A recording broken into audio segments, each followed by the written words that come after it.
Olá, sejam todos bem-vindos. Meu nome é Isabela Labate, eu sou jornalista e vou acompanhar hoje vocês na segunda live da Escola Brasileira de Medicina, a EBRAMED. A nossa primeira live sobre telemedicina foi um sucesso, então a gente resolveu repetir a dose, dessa vez com um outro tema muito relevante para a comunidade médica também. Bom, antes de começar, na verdade, eu queria fazer aqui algumas saudações especiais, primeiramente para os nossos parceiros, né? Queria agradecer, assim, nossos convidados vão falar um pouquinho sobre a empresa mais tarde e também sobre a Gênesis. Queria agradecer a Gênesis, especializada em oferecer soluções tecnológicas para a área da saúde. Bom, gente, queria também pedir para vocês participarem. Eu estou vendo que tem bastante interação aqui, as pessoas já comentando. Então, podem aproveitar para tirar dúvidas com os nossos especialistas que vão participar da nossa discussão, comentar, mandar comentários, que serão muito bem-vindos.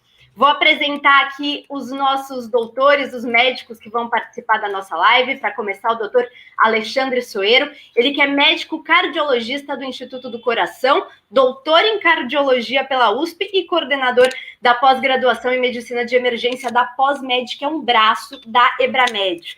Também vai participar da nossa discussão o Dr. Vinícius Corrêa, ele é cardiologista do INCOR e fundador da Emergência Sim, parceiro da EBRAMED em nossa jornada de disseminação de conhecimento. O Dr. Lucas Lentini, ele também é cardiologista do INCOR e também é fundador da Emergência Sim. E o Dr. Leonardo Jorge Cordeiro de Paula, ele é o diretor médico acadêmico da Escola Brasileira de Medicina. Bom, doutor, vou começar com você, doutor Leonardo, vou passar a palavra. Eu queria que você, por favor, falasse um pouquinho sobre a proposta da nossa live e também apresentasse a EBRAMED para quem está assistindo a gente. Boa noite. Boa noite, Isabela. Bom, é um prazer estar aqui essa noite, nessa live, com colegas ilustres aqui compartilhando conosco essa noite. Essa live muito especial. A gente pensou num tema muito importante na prática clínica, não só para nós que somos cardiologistas, mas para todo médico que trabalha em pronto-socorro, né? Essa live ela é voltada para profissionais que atuam, né, na linha de frente do cuidado, que tem que lidar todos os dias com essa patologia, que é o infarto agudo do miocárdio. Vamos dar ênfase aqui, né, no infarto sem supra de ST, pelo motivo de que saíram recentemente na ESC, né, na Sociedade Europeia de Cardiologia, e este ano, na Sociedade Brasileira de Cardiologia, novas diretrizes para o diagnóstico e tratamento dessa condição clínica. Por isso que é um tema tão importante e nós trouxemos. Trouxemos por quê? Porque nós da EBRAMED queremos difundir o conhecimento médico, né, para todos os médicos que citam essa necessidade no país. Né? Nós sabemos que a medicina ela é muito heterogênea e, por conta disso, a nossa proposta aqui como empresa é levar o conhecimento nos cantos mais longínquos do nosso país para que todo médico possa democraticamente saber e tratar os pacientes da melhor forma. E nada melhor do que trazer pessoas tão gabaritadas para discutir isso com a gente. Gostaria muito de agradecer a presença do Vinícius e do Lucas, que são os fundadores do Emergência Sim, que é uma plataforma de ensino médico também online e de simulações realísticas. Convido a todos a conhecê-los, a fazer os cursos dele. Esses meninos passaram conosco, foram nossos residentes, então podemos dizer que participamos ativamente da formação deles e podemos garantir a qualidade dos cursos que eles fazem. E fizemos uma parceria que vai ser muito proveitosa, que vamos usufruir, cada um na sua expertise, do melhor da medicina para levar para vocês que quiserem seguir conosco nessa caminhada. E faço também aqui uma saudação ao meu amigo Alexandre de Matos Soeiro, que já trabalha comigo há muitos e muitos anos no Instituto do Coração e aceitou, né, sou muito grato por ter aceito a proposta de ser o coordenador de nossa pós-graduação em medicina de emergência. Então, feito essas apresentações, né, fico muito, muito feliz. Então vamos agora discutir um pouquinho o tema proposto. Perfeito, doutor Leonardo, muito obrigada pelas suas considerações iniciais. Vou reforçar, tá, para vocês que estão participando, eu estou vendo que tem muita gente mandando boa noite aqui no chat, então mandem perguntas, e se vocês puderem, manda seu nome, seu sobrenome e a sua profissão, a sua área de atuação, e também um comentário sobre o que você está achando dessa live. Isso é muito importante para a gente ter um feedback, para a gente saber se vocês realmente estão gostando da condução da nossa live. Bom, eu vou iniciar o nosso bate-papo aqui com o doutor Lucas. Seja bem-vindo, boa noite, doutor. Então, para começar, você pode nos explicar o que são as síndromes coronarianas agudas e qual a sua importância no cenário atual? Boa noite. Boa noite, Isabela. Então, antes de começar a falar qualquer coisa, eu queria agradecer, assim, gratidão ao universo aí por estar cercado de pessoas tão especiais, né? Doutor Leonardo, doutor Alexandre, mais do que mestres, assim, assim, de coração. É uma coisa muito especial, assim, quando você para pensar que está cercado de pessoas tão especiais na nossa formação mesmo. Então, isso é uma coisa sensacional, e é o meu parceiro de guerra aí, o Vini, que não sei, são algumas dezenas já de situações semelhantes juntos, né, Vini? Então, Isabela, começando, eu acho que essa é a pergunta mais importante para a gente estruturar todo o resto da discussão. Todo mundo sabe e todo mundo aprende, síndrome coronariana aguda, é infarto, angina instável, infarto com supra, sem supra. Mas eu acho que a gente tem que dar um passo para trás e se perguntar, eu sei mesmo, assim, eu tenho claro na minha cabeça o que é uma síndrome coronariana aguda? Isso eu queria que todo mundo que estiver acompanhando pare e se pergunte. Basicamente, a gente vai entender síndrome coronariana aguda de uma forma ampla como um fluxo sanguíneo insuficiente para o coração que vai gerar uma série de coisas. O nosso protótipo, né, a maneira mais clássica da gente entender, da gente pensar em síndrome coronariana aguda, é aquela obstrução trombótica numa placa de ateroma que vai fazer uma obstrução aguda ao fluxo de sangue, né? E aí, eu acho que a principal diferenciação que a gente tem que pensar é o seguinte: a gente está habituado a pensar na doença arterial coronariana como uma placa de ateroma ali que está obstruindo o fluxo e vai dar dor no peito, né? Agora, acho que uma coisa que é importante a gente pensar é o seguinte: o que acontece que o paciente, de uma hora para outra, vai ter uma obstrução ao fluxo sanguíneo? O mais frequente é que haja uma ruptura de uma placa aterosclerótica e, com isso, inicie-se toda uma cascata, né, de agregação plaquetária, de coagulação, que vai formar um trombo ali na coronária e, agudamente, isso é muito importante, agudamente vai haver uma obstrução ao fluxo. Por que isso é importante? Porque é a partir daí que a gente entende todas as manifestações. Quando a gente tem uma placa fixa, isso é importante, uma placa de aterosclerose, ela não cresce de uma hora para outra. Então é importante a gente entender, aquele paciente que há anos anda 500 metros, 1.000 metros e tem dor no peito, ele tem uma doença estável. Ele tem uma placa que, quando ele aumenta a demanda do coração, né, aumenta a demanda metabólica, vai faltar uma reserva de fluxo, vai faltar fluxo e por isso ele sente dor. Agora pensa, se o paciente está em repouso e ele passa a ter dor no peito, ele não está aumentando a sua demanda. Então, se a gente tem um sistema que o sangue passa pela coronária e nutre o coração, e o coração está com a mesma demanda que ele estava, e de repente começou a faltar sangue ali, a única coisa que pode ter mudado foi o grau de obstrução. E como eu falei, placa de aterosclerose não cresce de uma hora para outra. Tem que ter havido alguma coisa, alguma instabilização, alguma agudização que obstruiu o fluxo de uma hora para outra. Quando a gente tem essa obstrução, ela pode ser de diversos graus.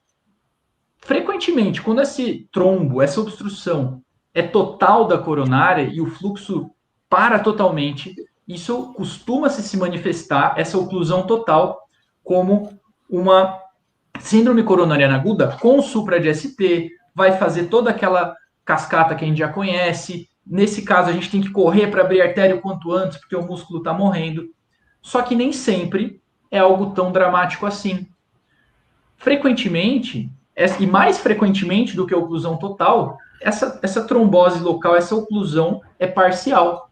E pode ser que essa trombose, que essa obstrução aguda seja tão grave a ponto de que o pouco de sangue que passa é tão pouco que o paciente tem dor em repouso. E é o paciente que chega para a gente com dor torácica no PS e fala, olha, estou aqui sentado e estou com dor. E esse caso, a gente sempre pensa em infarto, a gente sempre pensa em angina. Mas a gente tem que se atentar que alguns pacientes, essa trombose, essa obstrução, não vai ser tão grave a ponto de gerar dor em repouso. Mas o paciente pode vir, por exemplo, falando o seguinte: eu nunca tive dor no peito. Faz 2 dias que eu ando 10 metros e tenho dor.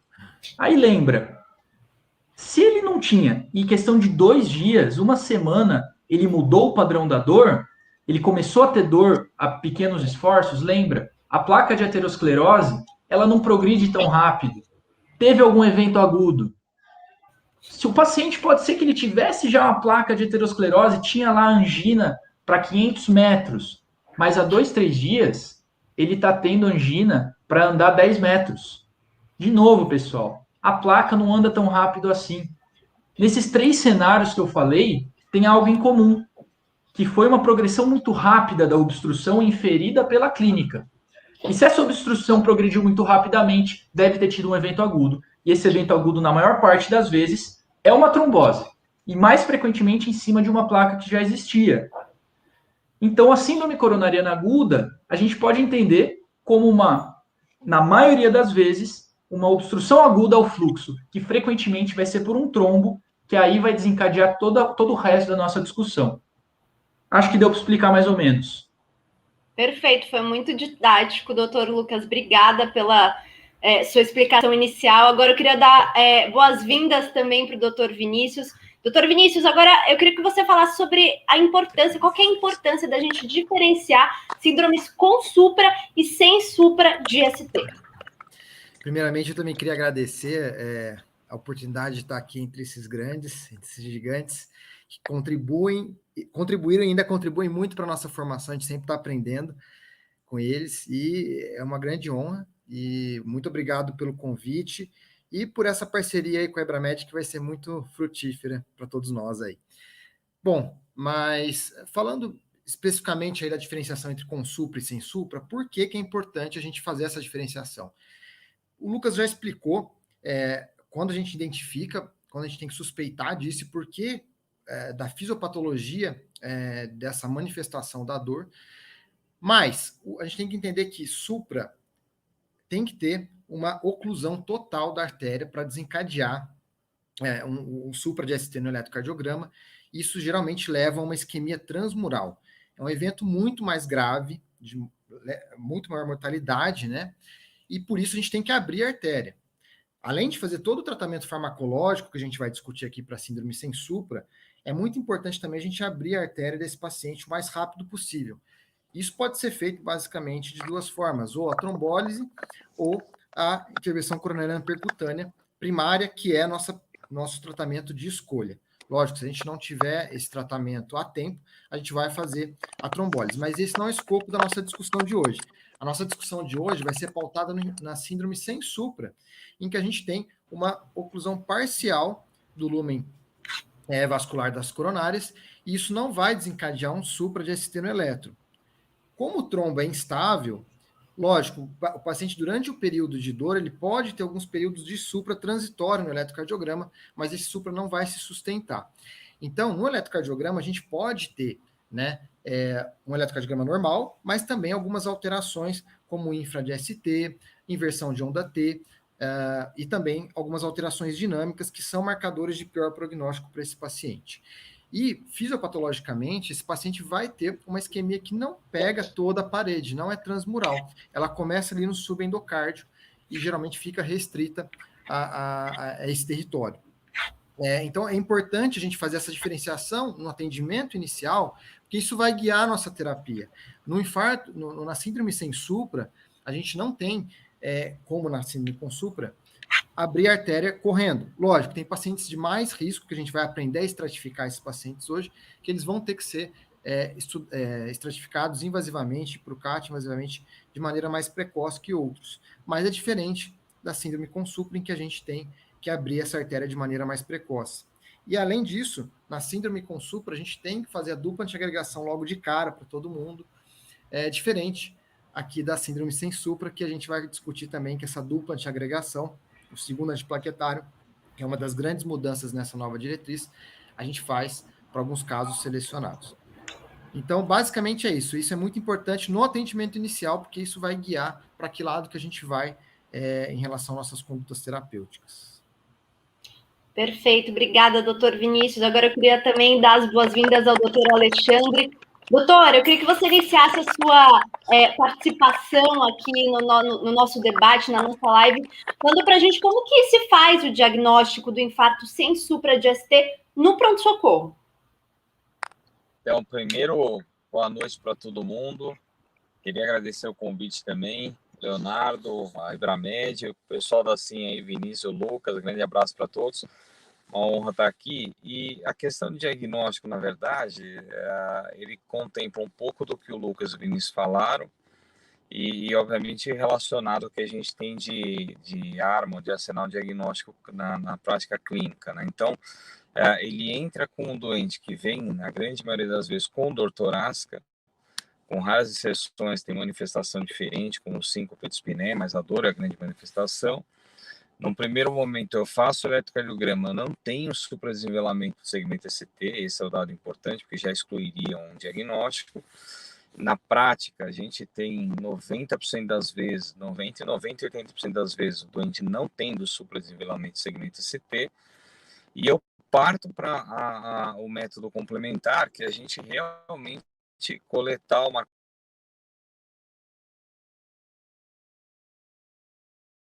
Acho que o doutor caiu, né, o doutor Alexandre? Bom, então a gente pode continuar, enquanto ele volta aqui, a gente continua a nossa discussão. Doutor Vinícius, você quer completar? Está voltando.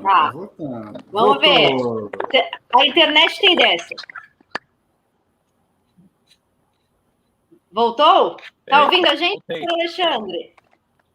Tô. Desculpa, voltei. E, na verdade, a gente tem a coleta do marcador de necrose, que é a troponina na prática, é o que a gente usa hoje, é o indicado. E quando você tem realmente elevação de troponina frente a quadro clínico, você fecha o diagnóstico de infarto sem supra. Lembra que o infarto faz parte do espectro da síndrome sem supra, desde a angina instável, que o Lucas comentou, que é quando o marcador é negativo, até o infarto, que é quando o marcador é realmente positivo, e que isso tem que respeitar o que é a quarta definição de infarto. Então, você tem que ter curva relacionada à parte clínica, alteração eletrocardiográfica ou alteração de eco, né? E que represente a manifestação isquêmica. Esse é o ponto importante. Se você tiver isso, você fecha o diagnóstico do infarto sem supra. Perfeito. Você quer complementar, doutor Vinícius? Eu acho importante também na questão do infarto, né, que é uma discussão muito importante e motivos de muitas interconsultas cardiológicas, elevação de troponina. Muita gente confunde, né, elevação de troponina com infarto. Mas a gente tem que sempre tentar classificar esse paciente com elevação de troponina entre 3 categorias diferentes, né? Que seria o infarto, a injúria miocárdica aguda e a injúria miocárdica crônica. Então, o infarto agudo do miocárdio nada mais é do que o que o doutor falou, né? Uma troponina acima do percentil 99 com uma variação, ou seja, tem uma lesão aguda ali no miocárdio, só que para ser infarto não basta ter isso. A gente tem que ter sintoma típico, ou eletro, ou uma imagem, né, mostrando uma disfunção segmentar, ou o CAT mostrando o trombo, aquela ali responsável por essa artéria que está causando dor no paciente. Então, para ser infarto, a gente precisa, além dessa elevação de troponina de maneira aguda, ter um desses itens que eu falei. Diferente da injúria miocárdica aguda, em que a gente não vai ter esses sintomas, ou eletro, ou imagem, ou CAT, sugestivo de infarto, mas a gente vai ter uma elevação aguda de troponina. E essa elevação pode ser causada por outras condições, como sepse, uma insuficiência cardíaca aguda, uma arritmia. E também a gente tem aquela elevação crônica de troponina, que o paciente tem uma troponina acima do percentil 99, só que não tem curva. Ou seja, ela está aumentada de maneira crônica. Isso a gente encontra principalmente em pacientes com disfunção renal, pacientes com hipertrofia ventricular. Então, são condições que a gente sempre tem que ter em mente para saber diferenciar no pronto-socorro, que antes de chamar o cardiologista, porque isso sempre é motivo de interconsulta para cardio. Perfeito. Então, pelo que eu entendi, doutor Alexandre, nem toda troponina alta ela significa infarto, é isso mesmo? É isso que a gente tinha comentado e que o Vinícius falou agora, né? Então, lembra, você tem que ter clínica, que foi o que o Lucas primeiro comentou, você tem que ter elevação de troponina em conjunto, mas você tem que respeitar o que é a definição de infarto. Então, eu tenho que ter curva com clínica ou alteração de eletro ou alteração de eco compatível com a questão isquêmica. Aí você pode dizer que você tem infarto. Um dado importante é que quanto mais alto o valor da troponina, muito mais específico para infarto, né? E essa questão da troponina, ela hoje não marcar especificamente o infarto, mas marcar o dano miocárdico, vem justamente de uma troca que a gente teve recentemente dos kits de troponina, que a gente deixou na maioria dos serviços de usar troponina convencional e passou a usar uma troponina ultrassensível, que detecta aí até 10 vezes mais a lesão miocárdica do que a troponina convencional. Com isso, muita coisa, como, por exemplo, crise hipertensiva, sepse, embolia pulmonar, paciente que faz taquicardia, paciente que está em qualquer condição clínica que tem agressão miocárdica, ele vai ter troponina elevada, não necessariamente é infarto agudo do miocárdio. Então, são coisas diferentes. Então, hoje, o conceito que vale a pena passar é esse: a troponina é um marcador de dano, de lesão miocárdica, ela não é um marcador mais de infarto. O infarto eu tenho correlação clínica, eletrocardiográfica ou ecocardiográfica em conjunto com uma curva. E aí sim correlacionando também o valor, e quanto maior o valor, mais específico fica. E por isso é importante, eu ressalto de novo, a definição que a gente tem hoje de infarto. E não olhar simplesmente para exame, mas sim para a correlação daquilo que você está pedindo para poder interpretar. Doutor Vinícius, doutor Lucas, vocês querem complementar a fala do doutor Alexandre? Acho que dessa parte podemos tocar em frente, né? Então, vamos lá. Até, a Tainara aqui, ela está falando sobre a CKMB, é justamente sobre isso que a gente vai falar agora. Eu queria tocar nesse ponto, doutor Lucas, doutor Vinícius.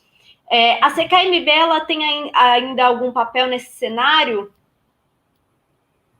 A gente só podia complementar, só para puxar o gancho, antes de entrar na CKMB, num conceito muito interessante na diretriz nova, que é justamente o conceito de tinoca e minoca. Exato. Que justamente vem desse conceito aí, puxando dos valores aí da troponina e tal, que a gente estava conversando, e que nem toda troponina elevada é infarto, né? Então, a tinoca nada mais é do que situações em que a gente tem troponina aumentada e a gente não tem a coronária obstruída, né? A gente diz aqui, coronária obstruída, lesão significativa a partir de 50%, né? Já na minoca, a gente vai ter aumento de troponina, vai ter critérios para infartos, porém a gente não vai ter uma lesão coronariana significativa acima de 50%. Então a tinoca, ela vai englobar, né, a minoca, e a minoca vai ser esse aumento de troponina com critérios de infarto. Bom, mas o que isso diferencia, né? O que diferencia a minoca do infarto tipo 1 tradicional de ruptura de placa, né? O infarto tipo 1, a gente vai ter essa lesão importante, acima de 50%, que vai se romper e causar o infarto. Já na minoca, o que vai acontecer? Quando a gente vai fazer o cateterismo, não vai ter essa lesão acima de 50%. E o que pode ter causado esse infarto, né, do miocárdio?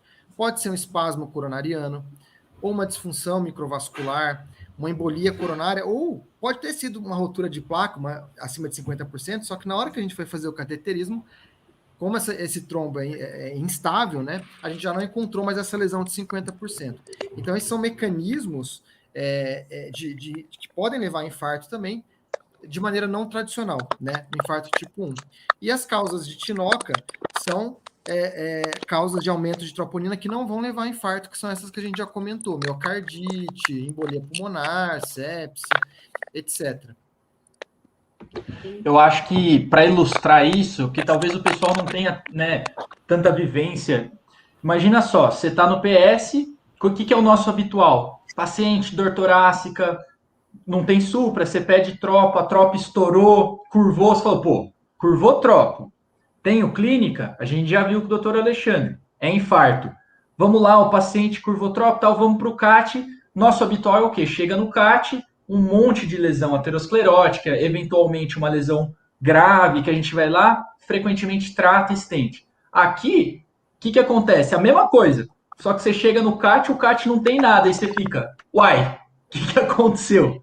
E aí, que são essas coisas que o Vini falou, né? E aí, nessa situação, que aí se abre um leque completamente diferente, que a maioria das vezes você vai ter que investigar, você vai ter que fazer ressonância, que boa parte das vezes vai achar a causa. Se você tiver acesso, né, ultrassom intracoronariano, coisas mais avançadas, você pode ver, por exemplo, você abre lá o ultrassom dentro da coronária e você vê que tem uma placa que remodelou para fora. Ou seja, quando a gente faz o CAT, você está jogando contraste numa artéria. Você vê só o lúmen. Mas pode ser que tivesse uma placa que você não estava vendo para fora, e essa placa rompeu, fez um trombo que recanalizou e você não viu mais quando fez o CAT, né? Então, é essa situação que vai ser a minoca. Você está esperando um monte de lesão, você faz o CAT e não tem nada. Só é importante salientar aí, né? Que a gente está numa live que tem pessoas, digamos, dos mais diversos cantos, né? Que para o diagnóstico da minoca, principalmente, acaba que a ressonância ela tem sim um papel bem significativo para o diagnóstico. Porém, se a gente for pegar por diretriz, né, a diretriz ela não exige que seja feita a ressonância, isso é importante que as pessoas tenham a noção, quando se sentirem obrigadas a correr atrás de uma ressonância para fazer, é opcional e vai agregar para um diagnóstico mais definitivo, né? Você consegue diagnosticar um Takotsubo, uma miocardite, enfim, né? Até você ver se teve um infarto mesmo sem a presença de lesão aterosclerótica, pensar que foi um infarto embólico, você consegue até ver um no reflow na ressonância, mas apesar de ter muito ganho na investigação, não é uma arma fundamental no diagnóstico. É importante o conceito que você excluir o infarto é o que mais mata. Se você conseguir fazer o diagnóstico, melhor. Se não conseguir, tudo bem também. Mas tem que também ter uma noção muito clara que qualquer patologia onde tenha aumento da troponina, qualquer que seja, vai decorrer maior gravidade a essa patologia, né? São pacientes que morrem mais. Então, independente de você ter um diagnóstico correto ou não, isso já vai agregar mais morbidade para o paciente que você está avaliando, que você está tratando. Então, é bem importante isso ficar muito claro. Inclusive, né, doutor Léo, o caso daquele que nem infarto né? O cara com sepse, com AVC, com outras coisas que curvam tropo, e até esses, né? Exatamente. O cara com AVC, com sepse, com TEP, que a tropo curva, são notadamente pacientes que evoluem pior, com risco maior de mortalidade. Então, a troponina é um marcador negativo em todo e qualquer contexto onde ela se eleve. Esse conceito é fundamental. A Amanda aqui está fazendo uma pergunta, não sei qual dos doutores quer responder, mas ela diz assim, para afirmar que houve uma curva compatível com o infarto, qual o percentual mínimo de aumento entre as amostras de troponina? Uma pergunta super difícil, que eu me fazia muito quando eu estava na clínica, ou até quando eu tinha acabado de me formar. Eu acho que isso seria legal ter o input de todo mundo. Mas o que eu acho que é importante, assim como várias coisas na medicina, a gente tem que tomar cuidado em categorizar uma variável que é contínua. Como assim? Troponina é uma variável contínua. 1, 2, 3, 4, 5, não é, em geral, positiva ou negativa. Então, veja, se você tiver, quanto maior for a diferença entre a primeira medida e a segunda medida, maior probabilidade de se tratar de uma injúria aguda. E aí, para você chamar de infarto ou não, você vai ter que ter aqueles critérios que o doutor Alexandre falou. Dor, imagem ou eletro. Na quarta definição, cita-se 20%. Só que isso acaba sendo um pouco menos importante no cenário atual por 2 motivos. Quando a gente tem troponina ultrassensível, o que se fala, né? A gente tem que saber o kit que a gente tem, porque cada kit vai ter uma validação do que é positivo e o que é negativo em 0 e 1 hora ou em 0 e 2 horas, que é a curva que a gente vai fazer com os kits de tropa ultrassensível. Aí você pode me falar assim, que eu acho que é a realidade da maioria das pessoas. Não sei se meu kit é ultrassensível, não sei qual é a minha troponina, o que eu faço? Primeira coisa, tente se informar. Porque pode ser que seu kit seja ultrassensível e você consiga ter uma coisa com maior validação na literatura. Regra de bolso, que vale para qualquer troponina, quanto maior a curva, maior a probabilidade de se tratar de uma injúria aguda. Se você ficou na dúvida, é muito marginal, faça uma nova medida. Porque lembra, o conceito é uma injúria aguda vai estar liberando troponina. Então, se agora é 30, depois é 50 e depois é 70, é uma coisa. Agora é 30, daqui 1 hora é 35, depois é 33, depois é 36. Não está tendo um movimento de curva. Isso é como o Vini falou, uma injúria crônica. Não sei se Vini quer complementar. Eu acho que inclusive na 4ª definição de infarto, quando você vai ler o documento, eles falam que essa variação de 20% é uma coisa meio arbitrária, não tem muita evidência, é mais opinião de especialista. Mas é um corte para a gente ter na cabeça, mas não se ater a isso, como o Lucas falou. E que nem o doutor Alexandre falou, quanto maior o valor de troponina, maior a possibilidade de o paciente estar infartando, né? Então, a gente tem que considerar os valores absolutos, mas também essa variação. E essa curva não é só ascensão, é queda também, né? Então, tem que lembrar disso. A gente pode estar pegando o topo da troponina e depois caindo. Então, a gente tem que lembrar que curva é ascensão e queda, e não se ater a valores específicos, mas ter na cabeça uma noção que 20% é uma variação importante. Deixa eu só complementar um dado importante, né? A gente tem alguns estudos na literatura comparando variação percentual com variação absoluta. E o que a literatura mostra é que o absoluto ele dá uma predição melhor para você diferenciar o que é infarto de outras patologias, né? É justamente por isso que a diretriz europeia no passado. Acho que o doutor Alexandre caiu de novo. Daqui a pouco ele volta e continua. Rápido. A gente vai tocando aqui. Fica caindo de 5 minutos. Eu acho que vale a pena, enquanto ele voltou aí. Não, é bem rápido. É só o tempo dele apertar de novo e voltar. Então, vamos lá. Aliás, eu queria aproveitar, já que ele está voltando, aproveitar para pedir para vocês continuarem mandando comentários. Mandem pergunta, aproveitem que os doutores estão dando praticamente uma aula aqui. Então, agora o doutor Alexandre voltou.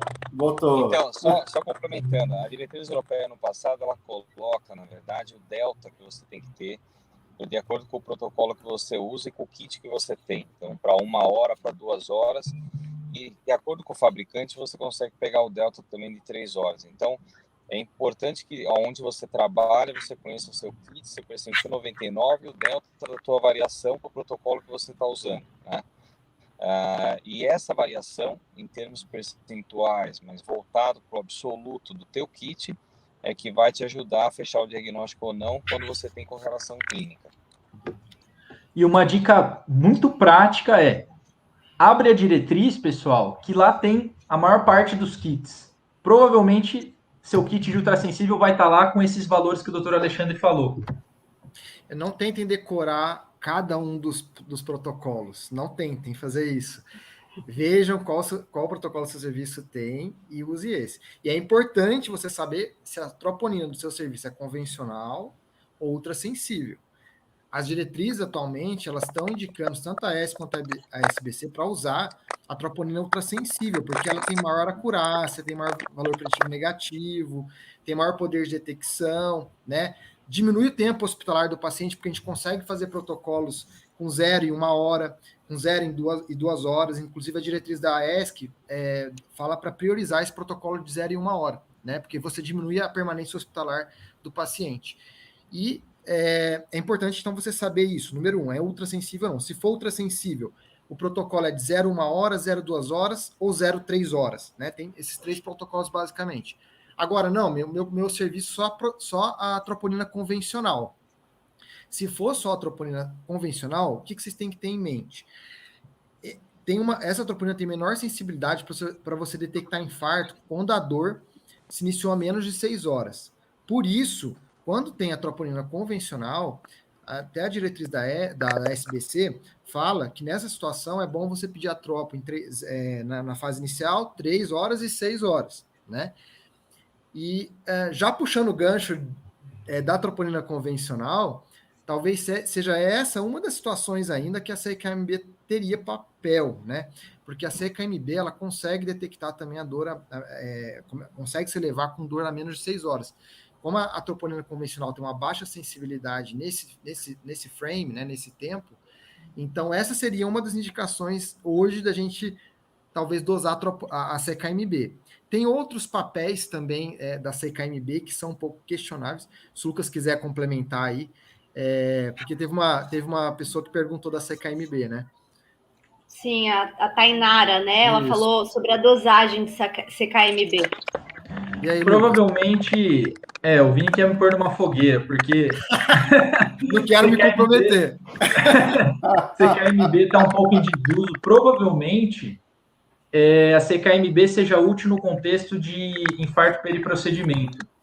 Pericateterismo, pericirurgia. A gente tem critérios de infarto periprocedimento, né? O critério da SCAI, que é diferente do critério da quarta definição, usa CKMB. Tem um estudo do grupo MAS também que mostrou que a CKMB provavelmente tem uma área sob a curva melhor para infarto periprocedimento. Mas acho que isso é uma coisa que foge um pouco do contexto de dor torácica aguda, a não ser se talvez para ter um basal do CKMB, mas assim, acho que a mensagem que tem que ficar é tropa é o bicho. Inclusive a ESC fala, se você tem a tropa ultrassensível no seu serviço, você não precisa pedir a CKMB.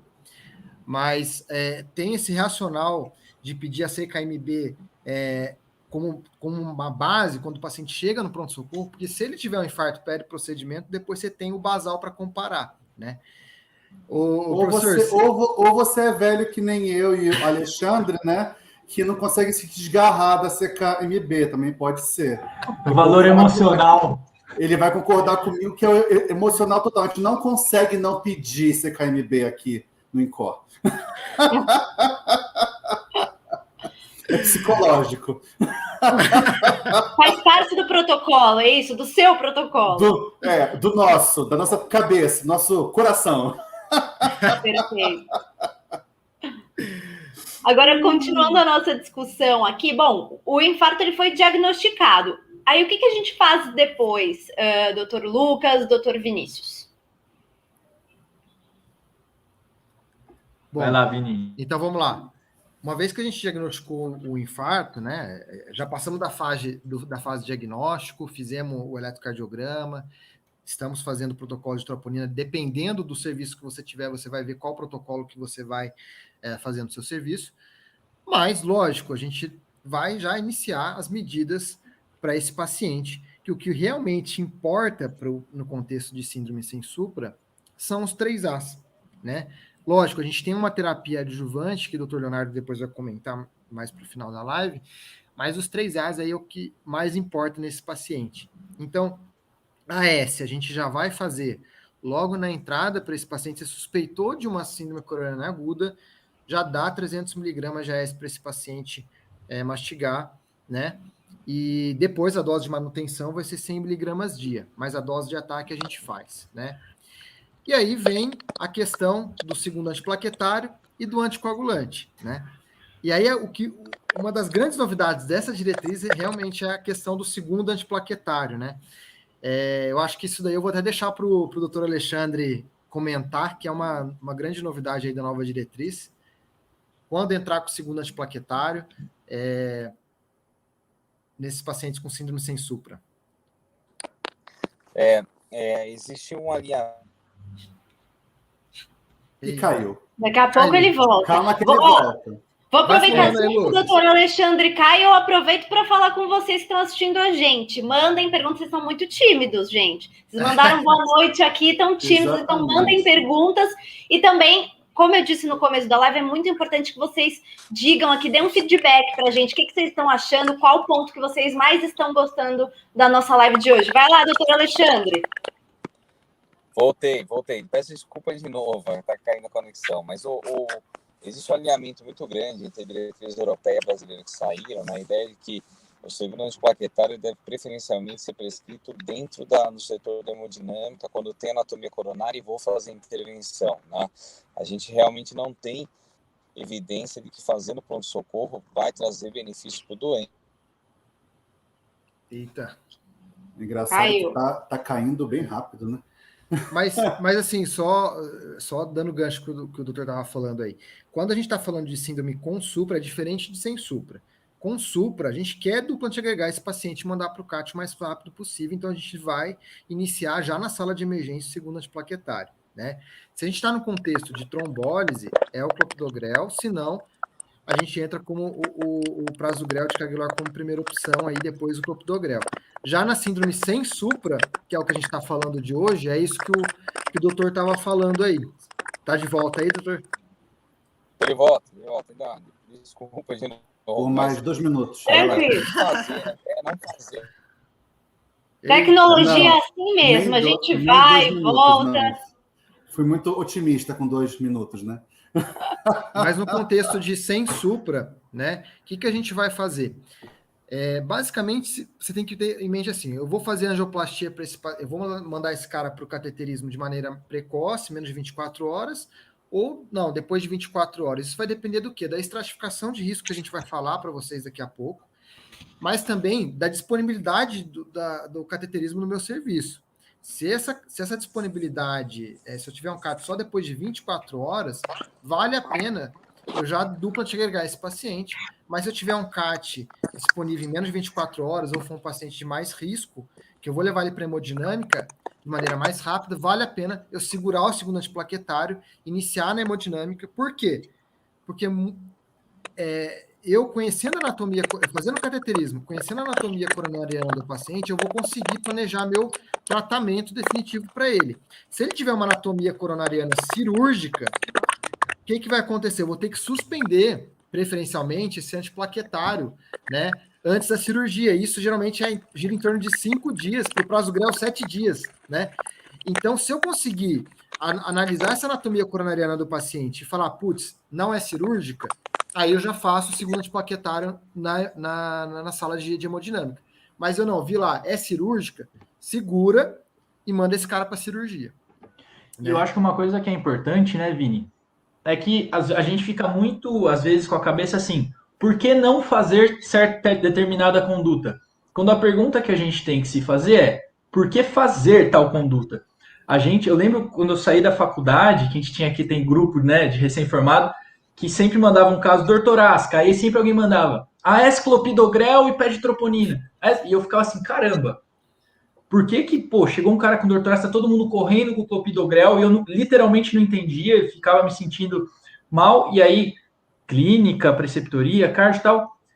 E aí a gente sabe que tem um racional farmacocinético de que o clopidogrel é uma prodroga e ele demora para fazer o efeito, então a gente talvez tivesse um benefício teórico em fazer o quanto antes. Mas a gente não tem nenhum estudo desenhado para isso que mostre o seguinte: quanto antes você fizer o clopidogrel, menos desfechos desfavoráveis do paciente tem, menos infarto, menos morte.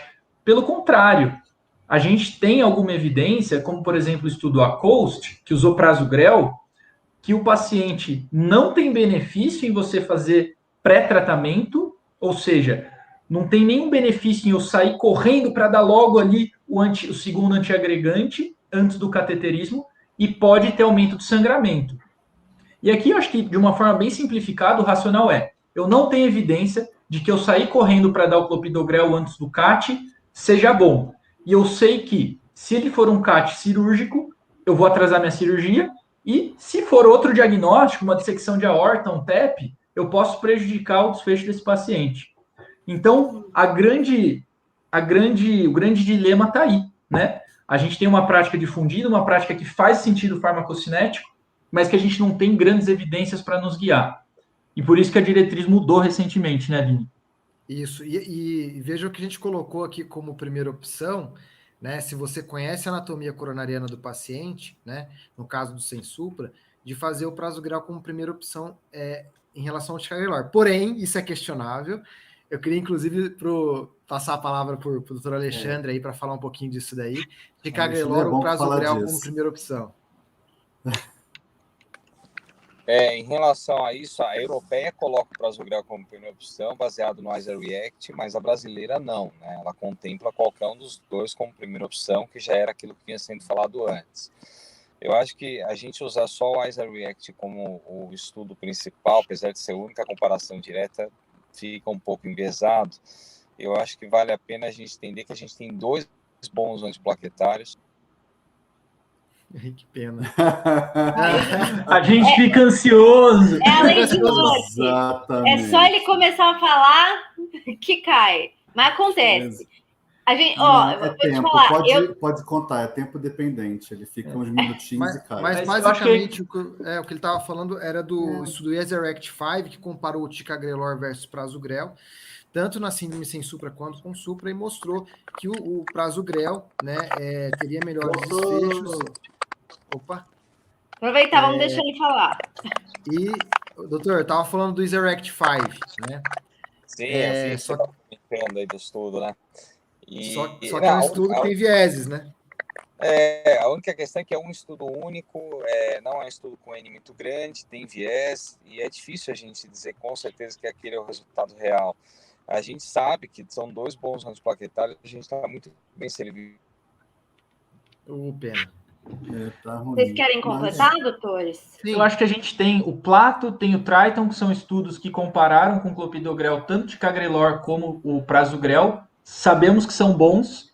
A própria ideia do estudo ISA-REACT 5 talvez não faça muito sentido. Temos duas coisas boas, vamos usar qualquer um dos dois, né? Eles são muito semelhantes. Na prática clínica, eles são muito semelhantes. Então, não faz sentido, por isso que a diretriz brasileira, achei que ela foi muito mais equilibrada, né? Equilibrada, e não colocar um preferencial, porque, efetivamente, não dá para a gente botar assim, realmente um ranking de primeiro e segundo lugar sobre essas duas drogas que são muito semelhantes nos desfechos clínicos, né? Que você vai ter uma vírgulazinha para um lado, uma vírgulazinha para o outro, enfim, mas uma vai ter uma coisa melhor do que a outra, que no frigir dos ovos vão ser muito semelhantes. E no final das contas, assim, o que tem que ficar muito amarrado usa o que você possuir no seu serviço. Né? É raro os serviços que têm as três opções, muito raro essa possibilidade, só realmente grandes hospitais vão ter isso. Se eu só tiver o clopidogrel, fique muito feliz em ter o clopidogrel. E se o seu hospital teve dinheiro para comprar uma das duas drogas, ótimo. Use uma das duas drogas que, diferente só da trombólise, obviamente, que é só com o clopidogrel, nada mais que não tem estudo para documentar. Enfim, utilize a melhor droga que você tiver no seu serviço. Simples assim. E eu acho que é importante ressaltar que o prasugrel, no caso da síndrome sem supra, você só vai poder utilizar depois que o paciente for para o CAT e você conhecer a anatomia coronariana dele. Porque a gente sabe que o esquema de pré-tratamento com prasugrel, como mostrou no estudo ACOST, que o Lentini falou, aumentou o sangramento. Então é só o cara lá na hemodinâmica. E além disso, se o cara teve AVC ou AIT prévios, a gente não pode usar prasugrel, né? E lembrar que o ticagrelor ele pode levar a dispneia, que é um efeito adverso que não é muito raro de a gente ver. Quase comum. Exato. E tem Quer completar alguma coisa, doutor Alexandre? Desculpa, eu te cortei, doutor Vinícius. Não, eu só queria perguntar para o doutor Alexandre uma coisa nova também, ou para o doutor Leonardo. Eu acho que é pessoal com você, Vini. É comigo, eu vou dirigir a palavra para ele e sai. A questão, doutor, do clopidogrel, né? Quando a gente vai fazer o clopidogrel, a gente faz a dose de ataque de 300 miligramas e depois 75 miligramas de manutenção, né? Só que no caso do paciente que tem mais de 75 anos, antes a gente suprimia essa dose de ataque, né? Sim. Agora, na nova diretriz da SBC, saiu essa recomendação de suprimir a dose de ataque para pacientes acima de 75 anos, né? Então... Sim, exato, porque é justamente você ver o custo e benefício da droga, né?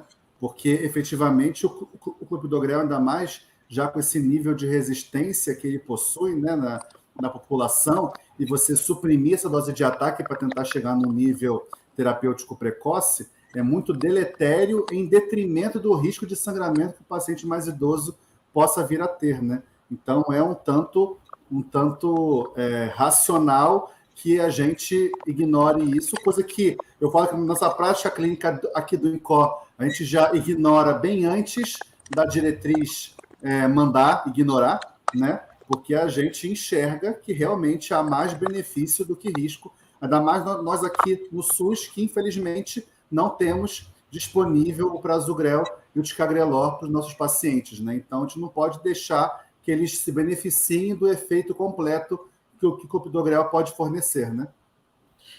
Inclusive, puxando esse gancho que o senhor falou, de ter uma alta resistência, né, de perfis de resistência diferente para clopidogrel, né, teve uma nova recomendação também da dose, né, de ataque para os pacientes que vão para a hemodinâmica, de fazer o ataque de 600 e deixar manutenção de 150 miligramas dia por 7 dias e depois cair para 75 miligramas dia. Mas para pacientes com alto risco trombótico, né, e baixo risco de sangramento. Então, acho que também puxando esse gancho que o senhor falou aí de diferentes perfis aí de resistência para o clopidogrel, eles estão sendo mais permissivos com essa questão da dose do clopidogrel, né? Inclusive de suprimir o ataque, de considerar essa manutenção maior por 7 dias nesse perfil de pacientes, né? Exatamente. Perfeito. Beleza. Eu queria aproveitar aqui, a Carmen Lúcia falou assim, excelente, comecei uma pós de cardiologia em junho na escola, então, obrigada, Carmen, que bom que você está gostando da nossa live. Excelente. E queria responder também o Eduardo Ramário, o pessoal da Ebramédia, que já respondeu no chat, mas para quem não viu, ele perguntou se a live vai ficar gravada. Vai ficar sim no canal da Sim, tá bom? Então, se vocês quiserem rever o conteúdo, passar para alguém que tem interesse, então vocês podem aproveitar esse conteúdo que vai ficar gravado sim no YouTube. Acho que ela também vai fazer um upload também na nossa plataforma, salvo engano, também. Ficará perfeito, então nas duas plataformas para que as pessoas possam ter livre acesso a essa live. Ótimo. Então, já o Dr. Leonardo fez uma atualização aí da informação. Então, a gente vai ter em duas plataformas diferentes, ou seja, não tem desculpa para você não ver de novo, não mandar para o seu amigo que tem interesse, que também é da área, que está se especializando na área, enfim. Bom, Dr. Leonardo, para continuar a nossa discussão, tem mais alguma medicação que poderia ser dada para melhorar o sintoma ou reduzir risco de infarto?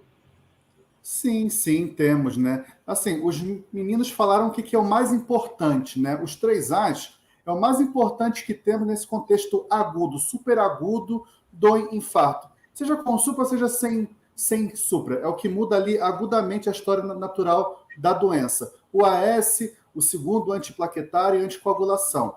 Porém, nós temos outras medidas que podemos fazer no contexto de infarto. E isso pouco importa se é com supra ou sem supra. Nosso foco é sem supra, mas temos que lembrar, todo e qualquer paciente que se apresente a você desaturando, uma saturação abaixo de 90%, isso é deletério, isso aumenta o consumo, né, miocárdico. Você tem que suplementar oxigênio para o seu paciente. Idealmente, inicialmente no catéter de oxigênio, né, a depender da necessidade, você pode progredir isso daí.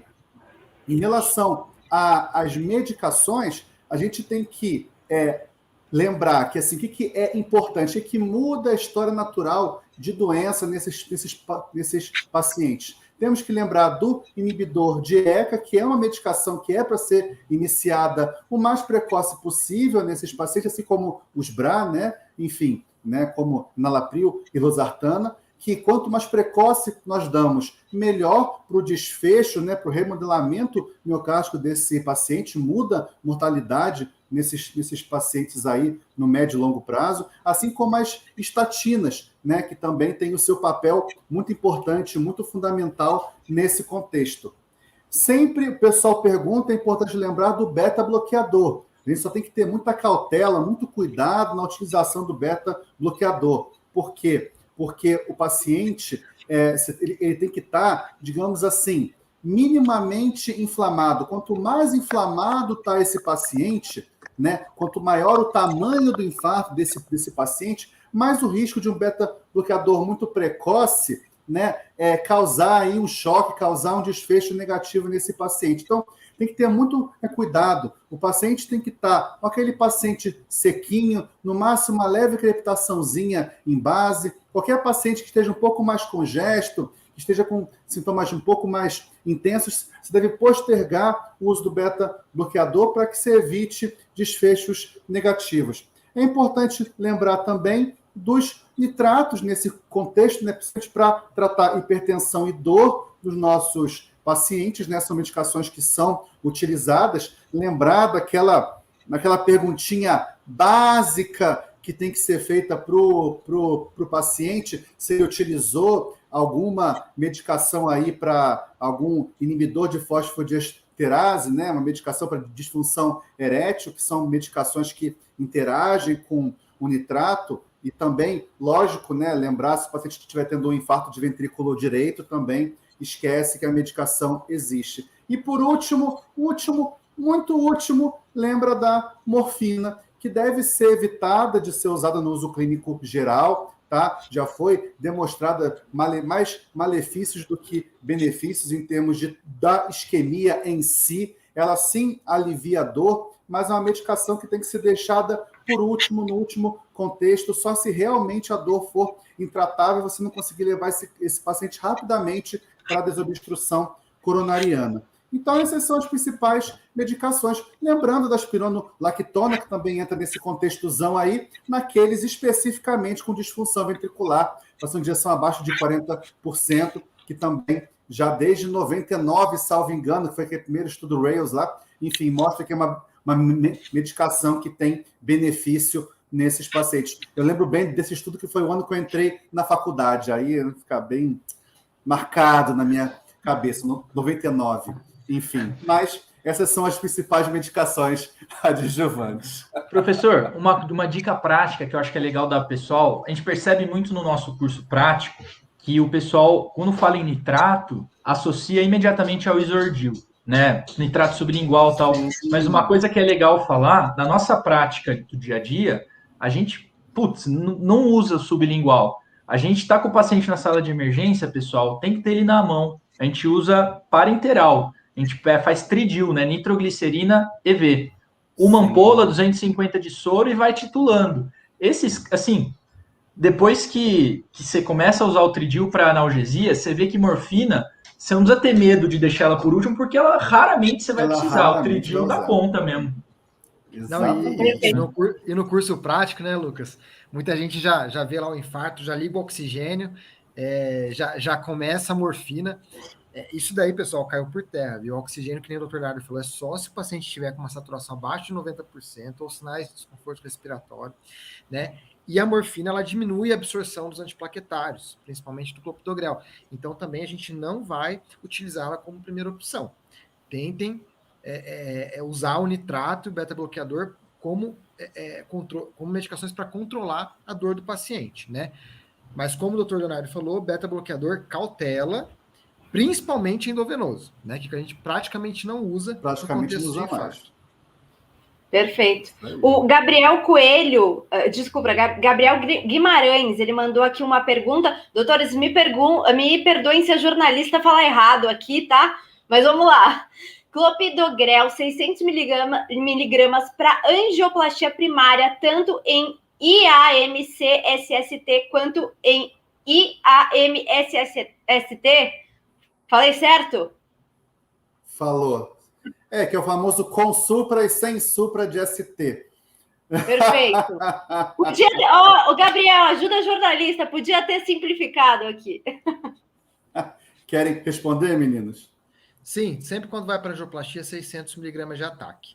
Tá? Se o cara for para trombólise, no caso do infarto com supra, é 300 de ataque. E se ele for um infarto sem supra, uma síndrome sem supra, que ele não vai para angioplastia, né? A gente faz 300 de ataque. É importante só salientar, né, que angioplastia primária, Gabriel, só para termo conceitual, né? Angioplastia primária é algo exclusivo do infarto com supra de ST, né? O infarto com supra, se você tem a hemodinâmica disponível, ou mesmo que não esteja disponível, mas tiver um polo, né, que você consegue chegar rápido para fazer, você vai para a angioplastia primária, que é efetivamente um paciente com infarto agudo vai correndo para a hemodinâmica para abrir o vaso. Diferente do infarto sem supra, que a gente vai até esmiuçar mais um pouquinho, existem as indicações de angioplastia de CAT precoce, que é nas primeiras 2 horas, né? É diferente. Primário é bateu, subiu, vai para o CAT. Precoce não. Precoce é você fazer rapidamente. Então muda o termo. Então angioplastia primária é só no infarto com supra. E aí sim cabe você fazer o clopidogrel 600 miligramas, né? Quase que invariavelmente, né, para que chegue em nível terapêutico alto na hora da angioplastia para reduzir a chance de um evento trombótico agudo do stent. Mas, num contexto de um infarto sem supra, vai ser bem mais limitado o uso de clopidogrel 600 miligramas. Só se for realmente muito precocemente, se só tiver o clopidogrel, aí sim, vale a pena fazer 600 miligramas com esse mesmo pensamento, que vai demorar algumas horinhas, o 300 miligramas, para atingir o nível terapêutico. Então, só para ficar claro aí essa diferenciação de nomenclatura. Mas lembre que se for sem supra, né, e o cara vai para o CAT precoce, você vai segurar isso e fazer esses 600 lá na hemodinâmica. Né? Nossa, fundamental isso daí. Porque pacientes sem supra, porque infarto com supra, você não se preocupa a hora que você vai dar o segundo antiagregante, porque é o cara que vai ter que angioplastar, porque tem uma artéria fechada. Né? Por mais que seja um cara arterial, na maioria esmagadora das vezes você vai tratar a artéria culpada e depois ver o restante. No infarto sem supra, raramente a artéria vai estar ocluída. De modo geral, não está. E se o cara tem uma anatomia cirúrgica, para tudo e vai para a cirurgia. Então não faz sentido você dar o segundo antiagregante, a não ser que você já saiba a anatomia, saiba que você vai tratar só aquele vasinho, não tem chance nenhuma de operar o cara, aí você dá na hora 600 miligramas, até porque é tão em cima da hora que você dá, você tem que dar necessariamente 600 miligramas para atingir um nível terapêutico para o CAT que você vai angioplastar na sequência, minutos depois. Perfeito. Tem algumas outras perguntas aqui também. Ângelo, bota aí na tela a pergunta do Amir. Ele está perguntando sobre a recomendação de não omissão da dose de ataque. Vocês podem responder para a gente, por favor, essa também, do Amir? A recomendação da não omissão da dose de ataque acima de 75 anos é só para sem supra ou também com supra que vai trombolizar? Para todos os pacientes, tanto sem supra quanto sem supra, porque a evidência de fazer, de suprimir essa dose de ataque acima de 75 anos é muito baixa, vem de estudos pequenos, e a gente sabe que hoje em dia tem muita variabilidade no grau de resposta do paciente ao clopidogrel. Tem pacientes que respondem mais, tem pacientes que respondem menos, isso tem influência genética, influência nas medicações que o paciente toma. Então, hoje em dia, a gente não se preocupa mais com idade para suprimir, como indicação para suprimir a dose de ataque do clopidogrel. E, além disso, naqueles pacientes com alto risco trombótico e baixo risco de sangramento, a gente pode até, né, aumentar, deixar esses 7 dias de 150 miligramas de manutenção do clopidogrel, né, que é uma recomendação que não tinha antes. E um abração para o Amir. Então você já conhece o Amir, doutor Lucas? Já, ele é da CIM também. Muito bom, show de bola. Tem mais uma pergunta aqui. Tem mais uma da Deb. Coloca aí pra gente, Amir, na tela. Ângelo na tela. Doutor Lucas, quer responder essa? Olha, que legal essa pergunta, né? Porque a gente está aqui falando de abrir artéria, de tratar o trombo e tal, e aí a Bé foi num passo antes, né? Se visto edema agudo de pulmão, o CPAP ainda é uma boa alternativa? Sensacional sua pergunta. Porque tudo isso que a gente está falando é partindo do ponto que a gente já fez o ABC. Esse paciente protege via aérea, não está em insuficiência respiratória franca, não está chocadaço, né? Porque tudo começa no ABC. Então, se o paciente chega em edema agudo, a gente vai manejar o infarto, se for por uma síndrome coronariana aguda, mas a gente vai manejar o edema agudo. E sim, o CPAP, né, a ventilação não invasiva, é uma excelente arma que vai diminuir pré-carga, vai diminuir pós-carga. Então, sim, com certeza o CPAP é uma boa se o paciente chegar em edema agudo. Perfeito. Ó, tem outra pergunta aqui. Agora o pessoal se empolgou. Mandem perguntas, gente.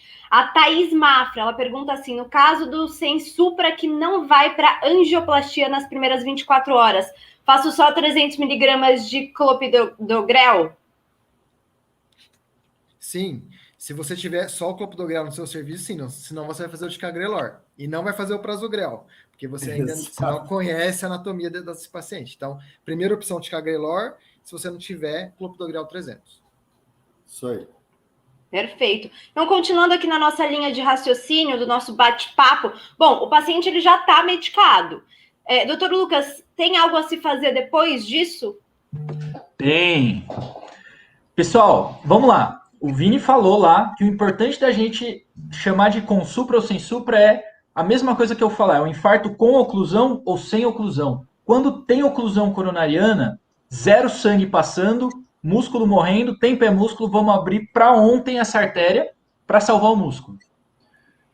A gente falando da síndrome coronariana aguda sem supra de ST, lembra que eu falei que entender o que está acontecendo é essencial para todo o resto? Então veja, se a gente está falando de um trombo em cima de uma placa em geral, com oclusão parcial, a gente vai dar S, a gente vai dar o segundo antiagregante, vai dar anticoagulação, porque a gente está lidando com uma doença trombótica.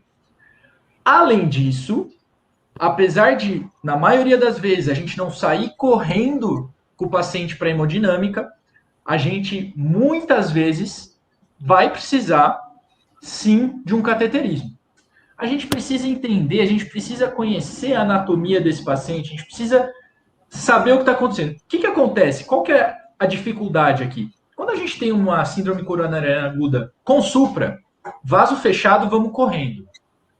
Agora, a síndrome coronariana aguda sem supra de ST, pessoal, é uma miríade, né? Tem um monte de possibilidades. Desde um paciente que chega com 1 mês de angina para os pequenos esforços, até o cara que chega em choque cardiogênico. Então, não é para todos os pacientes que a gente vai precisar angioplastar a lesão. A gente tem sim. Então, a primeira coisa que a gente tem que se perguntar é: todos os pacientes precisam de cateterismo e angioplastia? A resposta é: todos os pacientes de alto risco. Quem são os pacientes de alto risco? Todos os pacientes que tiverem dor torácica aguda com curva de troponina, ou seja, todos os infarto agudo do miocárdio sem supra de ST vão precisar de CAT. Todos os pacientes com alteração dinâmica de eletro que marcam pior prognóstico vão precisar de CAT. Todos os outros, você vai aplicar um score que vai te dizer se esse cara é de maior ou menor risco. Então, o paciente com score GRACE, G-R-A-C-E, GRACE, maior que 140, vai precisar de CAT. Então, assim, quem que responde precisa ou não precisa de CAT? Estudos RITA-3, FRISC-2, STATICS-TIMI 48. Esses estudos mostraram que os pacientes de alto risco que são estratificados, que vão para o CAT, têm melhor desfecho. E aí, a pergunta mais difícil de responder não é precisa ou não precisa, é quando que eu vou fazer esse CAT? Aí é o seguinte, pessoal. Primeira coisa, dentre esses pacientes de alto risco, ou seja, quem curvou TROP, né, infarto, alteração dinâmica, GRACE maior que 140, tem pacientes de muito alto risco. Tem pacientes que estão com alto risco de evoluir mal nas próximas horas. Esses pacientes que estão com muito alto risco de evoluir mal nas próximas horas, a gente vai fazer um CAT em menos de 2 horas, mas esquece isso. A gente vai fazer o CAT assim que der. Aqui o raciocínio vai ser igual ao do supra, a gente vai sair correndo. E quem são esses pacientes que precisam ir logo para o CAT correndo? instabilidade elétrica, ou seja, está fazendo arritmia ventricular atrás de arritmia ventricular, está fazendo TV, fez FV. Por quê? Porque eu estou falando que esse cara tem uma síndrome coronariana aguda e está fazendo arritmias que ameaçam a vida. Então, provavelmente essas arritmias são secundárias à obstrução coronariana, tenho que abrir para ontem. O paciente chega com instabilidade hemodinâmica, chocado. Acredito que é decorrente do infarto, vai para hemodinâmica correndo.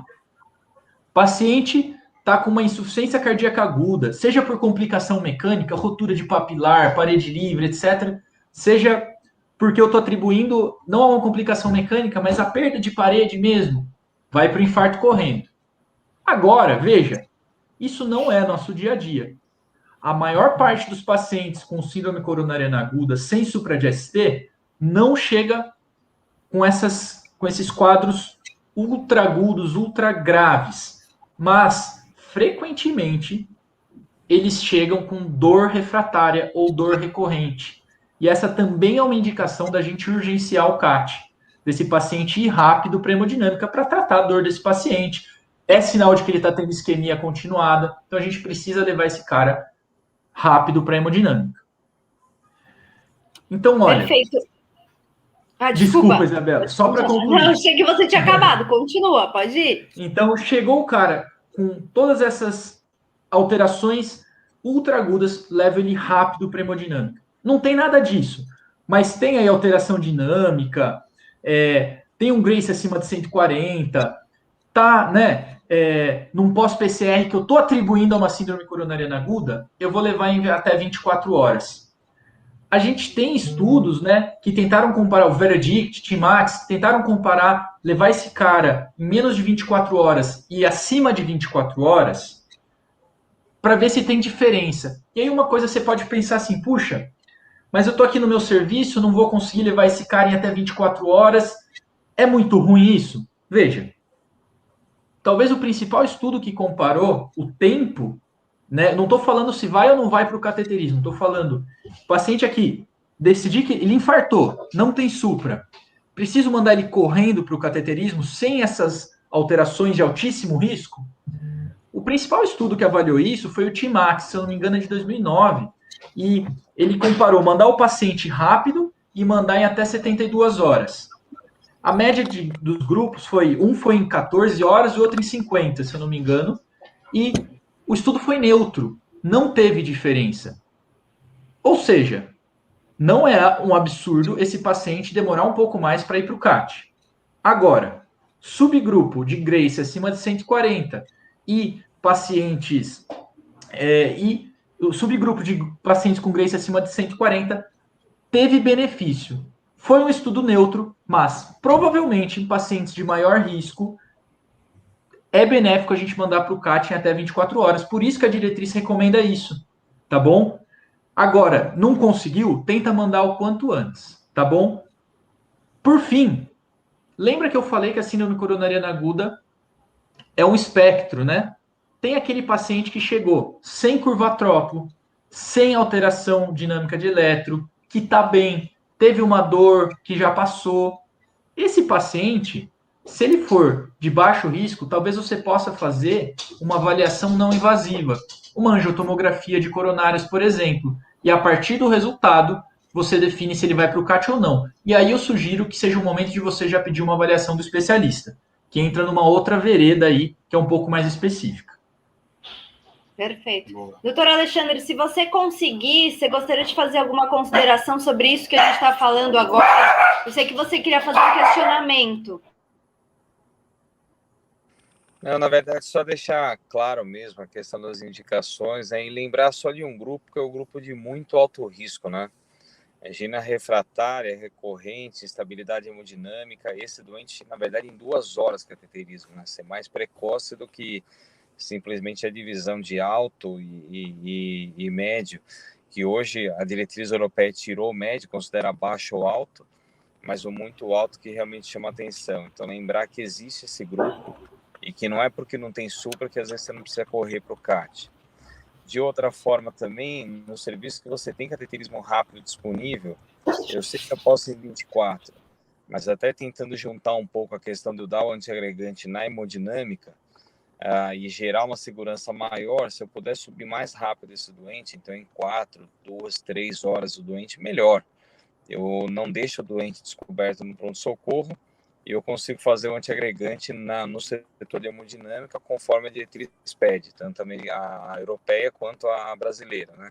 E aí podendo optar pelo antiagregante mais potente como prioridade principal, aí, até pelo benefício clínico que isso pode trazer. Sabe uma coisa que é muito interessante? Eu comentei do Timax e do Veredict, foram estudos que testaram tempo até o cateterismo, né? Saiu um estudo, se eu não me engano, ano passado, que chama Early, que testou tempo até cateterismo no contexto atual de suprimir o antiagregante, o segundo antiagregante.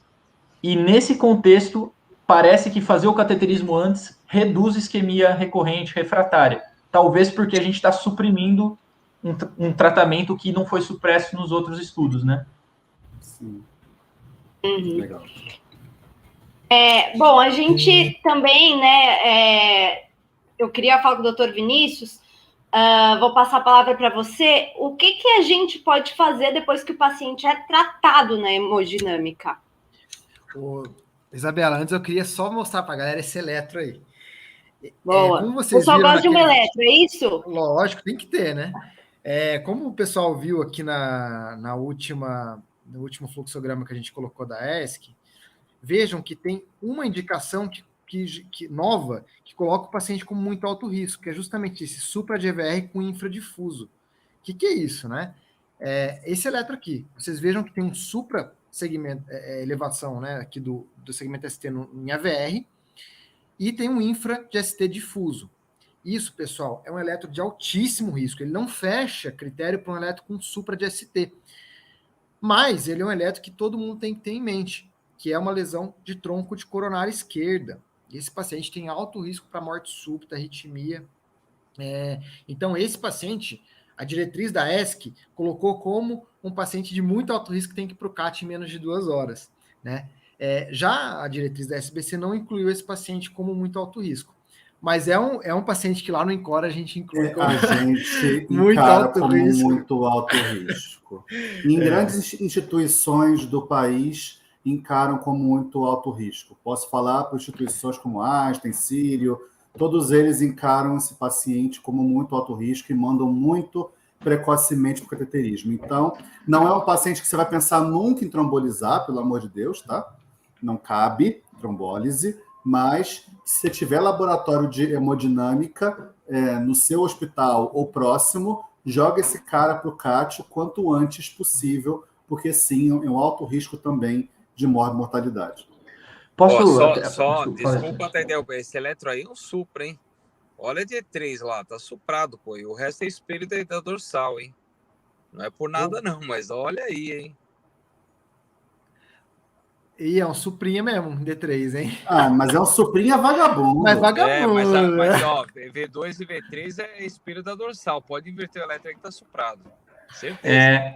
E sabe, professor, eu ia falar exatamente algo nesse sentido. Uma coisa que eu tenho lido muito e que tem chamado muito minha atenção, o Vini sabe provavelmente do que eu vou falar agora, que teve alguns autores em 2018 estavam sugerindo, é uma coisa bem assim, underground, não é assim falado nos congressos, etc., mas eu acho que é uma coisa que faz sentido até para a gente discutir, que a nomenclatura com supra e sem supra, ela quer dizer respeito a quê? A oclusão arterial ou não oclusão arterial, que é o que a gente já falou, que seria sair correndo para o CAT, porque oclusão é músculo morrendo, né?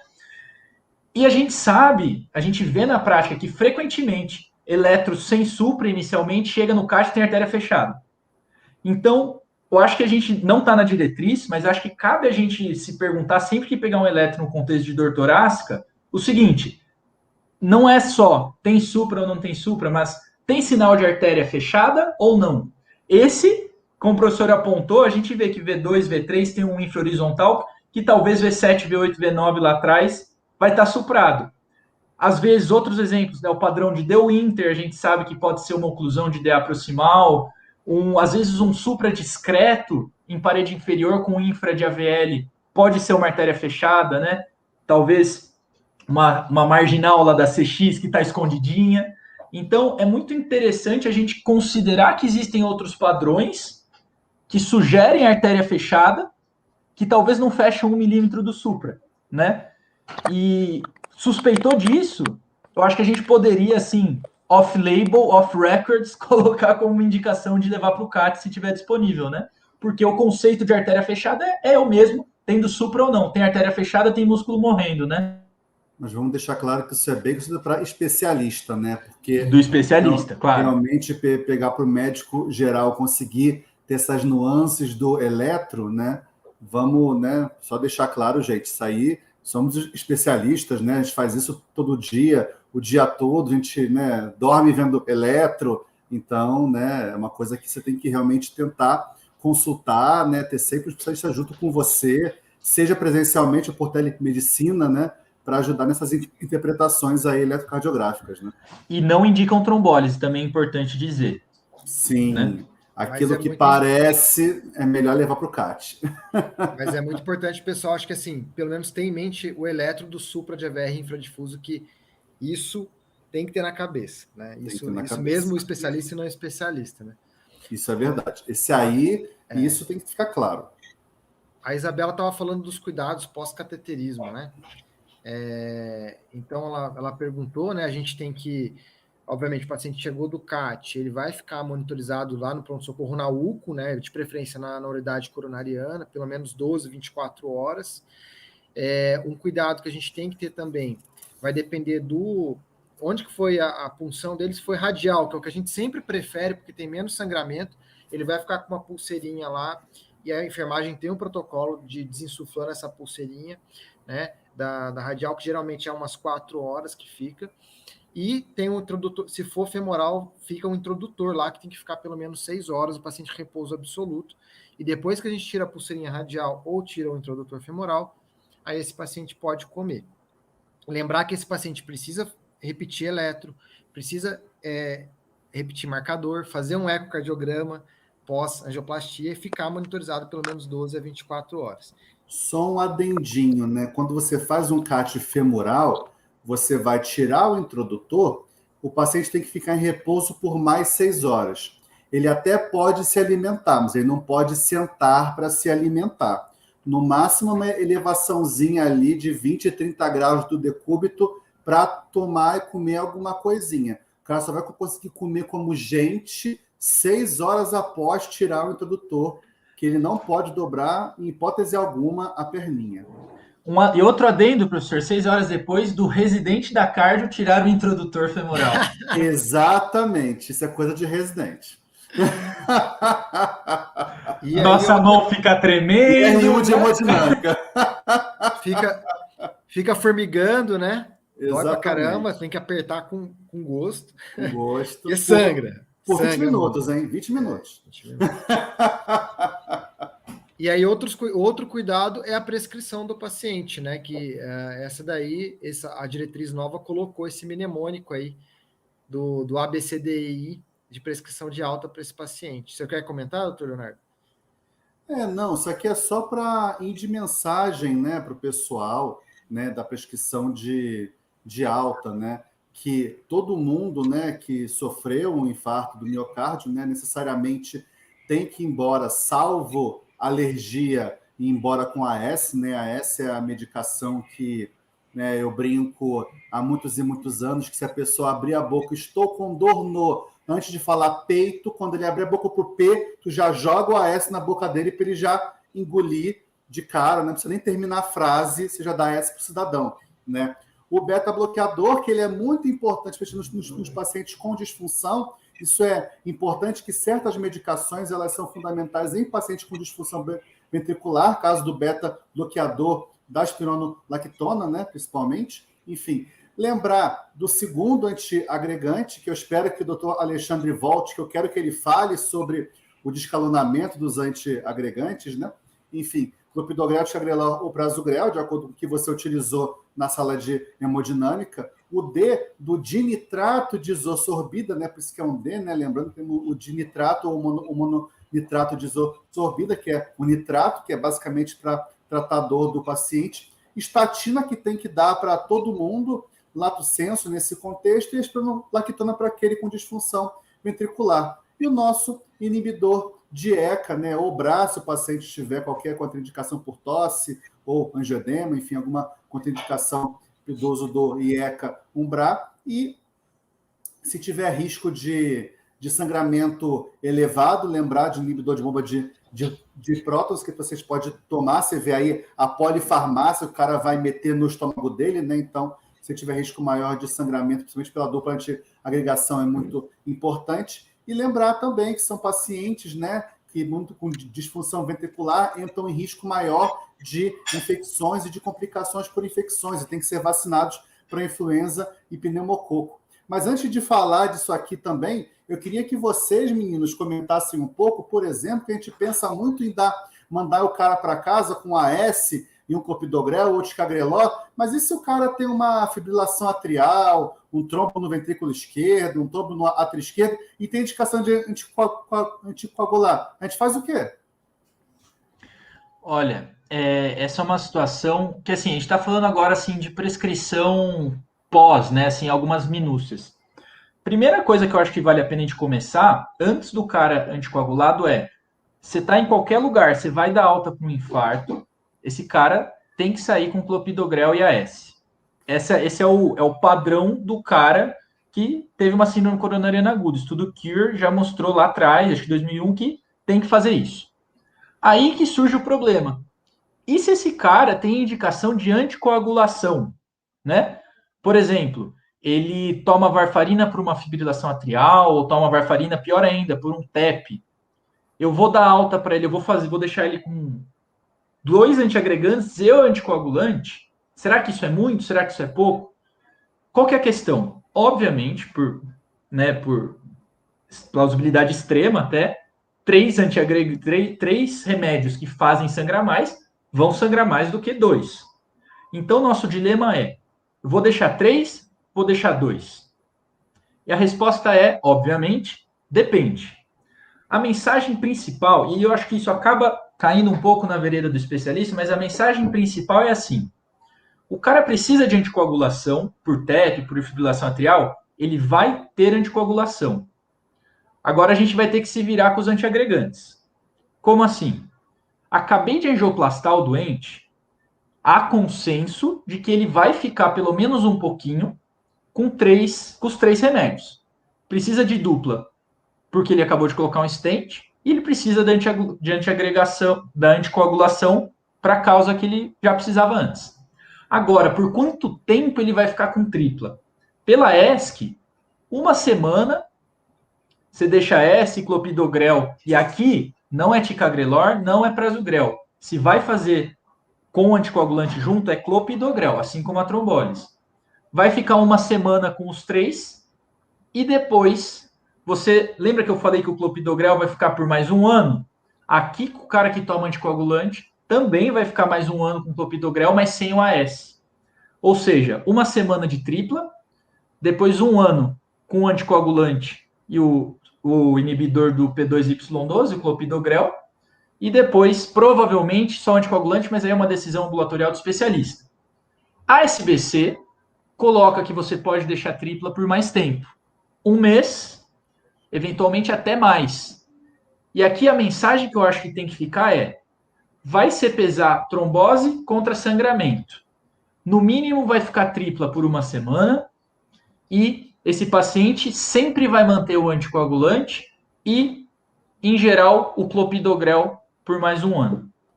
Se vai ficar 1 ano, 6 meses de dupla, aí vai ser a decisão do cardio, acho que isso não faz parte do contexto de PS.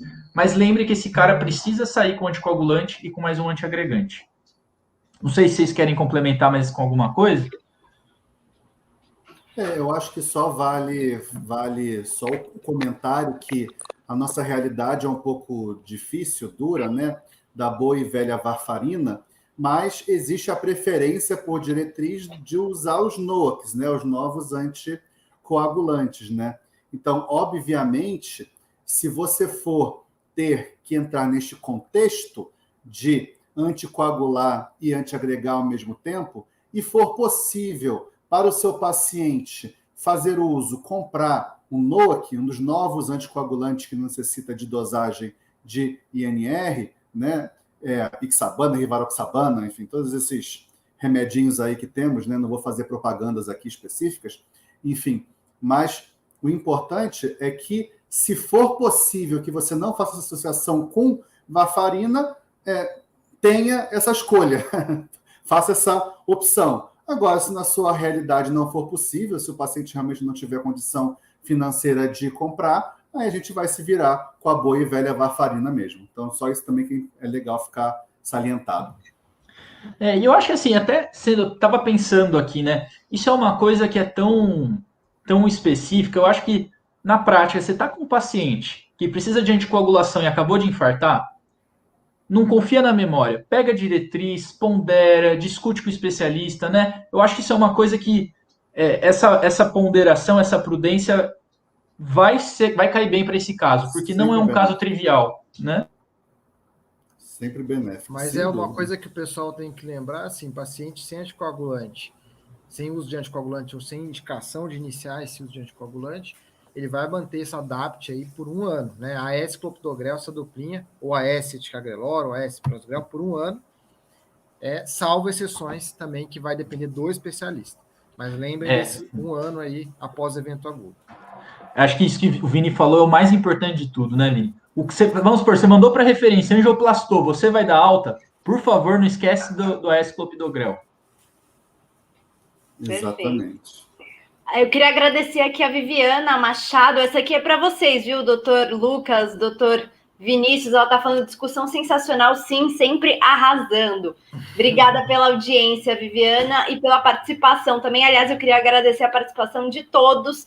Foi muito produtiva aqui a nossa live, bastante conhecimento, né? Que vocês puderam compartilhar aí com todo mundo que assistiu a gente. Agora vamos para as considerações finais. Eu queria agradecer a participação do doutor Alexandre, doutor Leonardo, doutor Vinícius, doutor Lucas.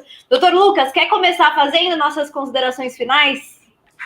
Queria agradecer todo mundo que assistiu, queria agradecer doutor Alexandre, doutor Leonardo, o Vini, né? O Vini, começar pelo Vini, que é mais fácil, né? Vini, meu irmão, sócio, tudo, sempre junto aí. E doutor Alexandre, doutor Leonardo, de novo, assim,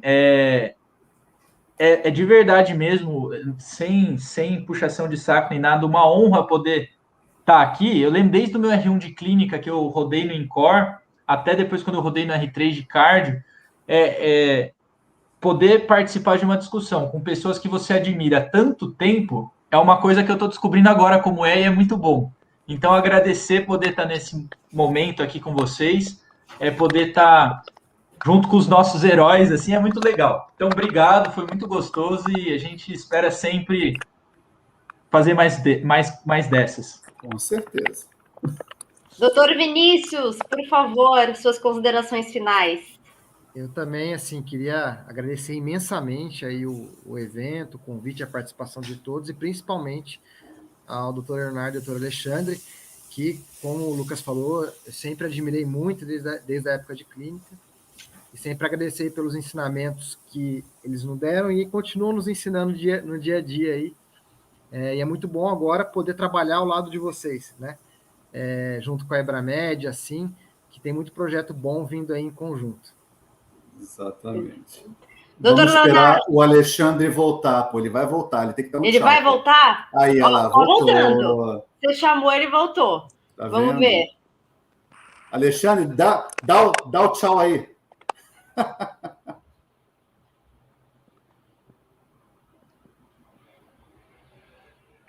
Peraí que eu entrei de novo agora. Eu peço, na verdade, eu agradeço o convite.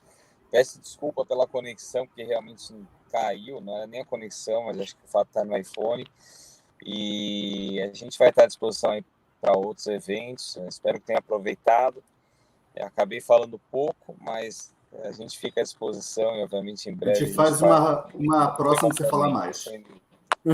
Não, isso é uma pena, eu esqueci de falar. Foi uma pena o professor Alexandre falar pouco, que eu queria aprender. Pois desculpa para fazer outra. É sempre um aprendizado. Próxima, sempre um aprendizado eu vi ele falar. Para a próxima. Isso aí é tudo.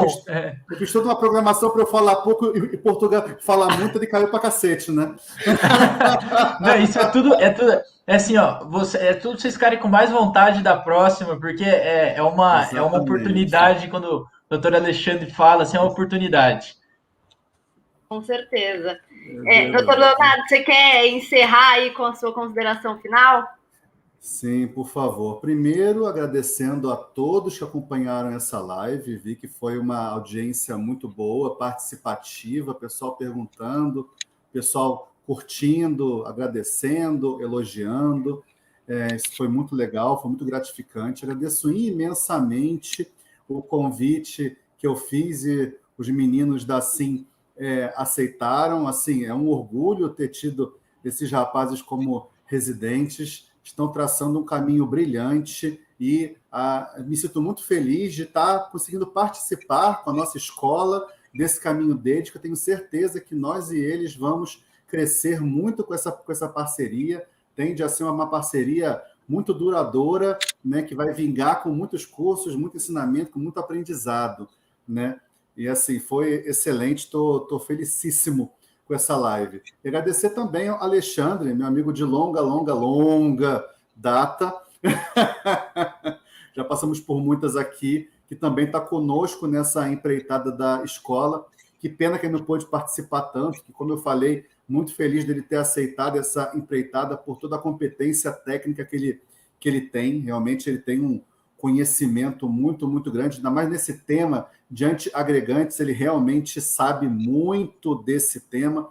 Então, uma pena que ele não participou tanto, mas faremos uma nova aí, talvez mais voltada só para antiagregantes, quem sabe, para poder extrair bastante aí os conhecimentos do nosso colega. E agradecer também a todos e convidá-los, obviamente, né, para conhecer, né, tanto o pessoal da SIM, a Melissa SIM, o site deles, os cursos deles, e dizer que eles são também professores dos nossos cursos aqui também da escola. A parceria não só com os cursos práticos dele, mas também fazem parte do nosso corpo, né, clínico aqui de professores que vão abrilhantar aqui os nossos cursos de pós-graduação e de aperfeiçoamento. Então, venha também para o nosso site, para o site da Pós-Med, posmed.com.br, conhecer os nossos cursos, né? Temos mais de 50 cursos de pós-graduação e aperfeiçoamento. Temos vários cursos gratuitos, né? Módulos gratuitos para você conhecer um pouquinho da gente e dar o seu feedback aí do que você está achando, né? A gente está sempre aqui em processo de crescimento, de melhoria, né? Estamos criando cada vez mais cursos, criando cada vez mais eventos. Estamos também com o pessoal da SIM desenvolvendo aqui, bolando parcerias e novos eventos e novos cursos aí para a gente lançar. Então, aguardem aí por novidades. Enquanto isso, venham nos conhecer, venham aí crescer junto com a gente e melhorar o conhecimento de vocês. Muito obrigado a todos. Perfeito, doutor Leonardo. Eu vou terminar aqui lendo um comentário muito bacana. A Priscila Germano, ela fala assim: parabéns, eu sou enfermeira e essa live nos ajuda muito. Estou fazendo uma pós em enfermagem cardiológica e hemodinâmica. Então, eu queria encerrar justamente com esse comentário, que eu acho que é justamente o que os doutores queriam, né? Compartilhar conhecimento e incentivar vocês aí dentro dessa área. Então, obrigada a todos que participaram, mandaram perguntas, mandaram comentários, foi muito bacana. Mais uma vez, obrigada aos doutores Lucas, Vinícius, Leonardo e o doutor Alexandre, que já está convocado, então, para a próxima live, para compartilhar aqui mais o que ele sabe, porque ele é um cara muito experiente, muito bom.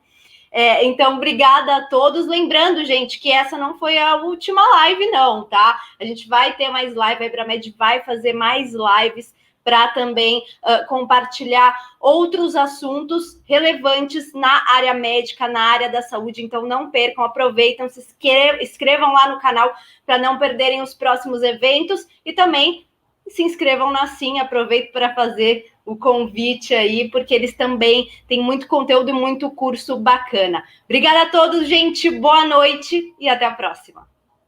Tchau, tchau.